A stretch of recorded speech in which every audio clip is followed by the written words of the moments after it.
My name is Avi Fertig. Alan and I, the staff and the board of directors of the Mussar Institute, would like you, the TMI community, to join us for a 5-week intensive Mussar program that will begin this coming Sunday, August 27th, and will culminate on Yom Kippur.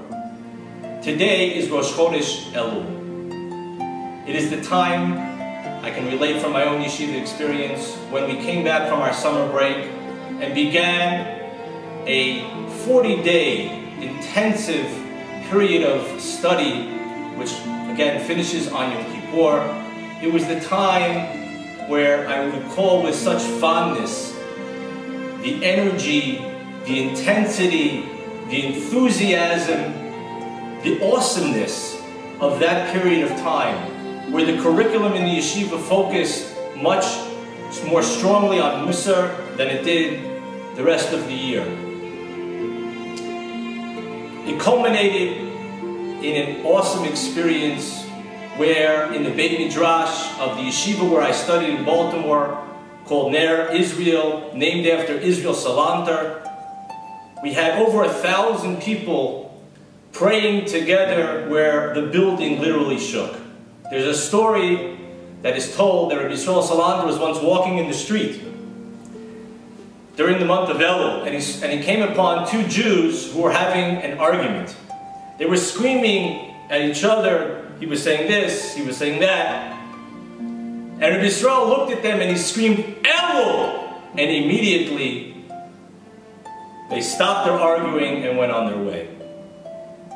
Rabbi Isaac Sher, the son-in-law of the Alter of Slobodka and the spiritual advisor of the Slobodka Yeshiva, writes in his book, V'chesed gadol asa HaKadosh Baruch Hu im ha'adam. A great kindness God did with humanity. Shekava la'amo Yisrael mo'adim uzmanim. When He established for His nation Israel holidays and times, asher bahem yihu Yisrael muchrachim la'asot cheshbon. That in these times they are forced to do an accounting of the soul. V'zohi, says Rabbi Isaac Sher, v'zohi hizdamnut paz la'adam.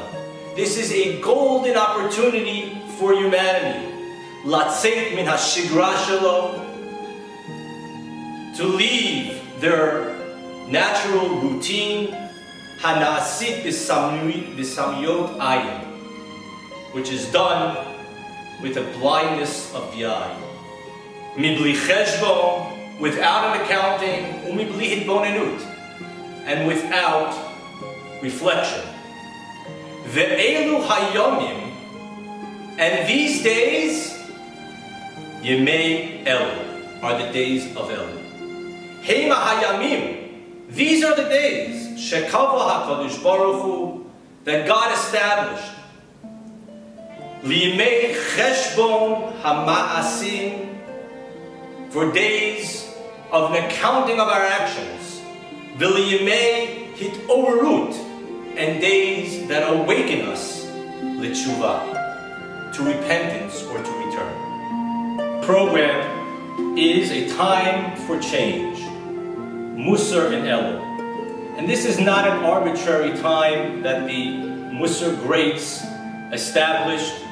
It's not just a time that we're preparing for the high holidays, for Rosh HaShana and Yom Kippur. But more profoundly, the word Zman, time, shares the connotation of the word in Hebrew, Zimei, appointed, infused, because each moment in time is infused with a spiritual reality. The spiritual reality of the month of Elul comes from a very well-known story in the Bible, where the Jews, waiting for Moses to come down from the mountain, build for themselves a golden calf and worship the golden calf. And God is very angry. And God says to Moses, I will annihilate this people. I will build for you another nation that you will lead. Moses does not accept that. And Moses mounts various arguments, pleads with God to forgive the Jewish people, and finally, God acquiesces. Vayomer Hashem, salachti kidvarecha. God says, I have forgiven them as you have said. The sages tell us that that occurred the day before Rosh Chodesh Elul. The very next day, Moses is instructed to carve out a new set of tablets.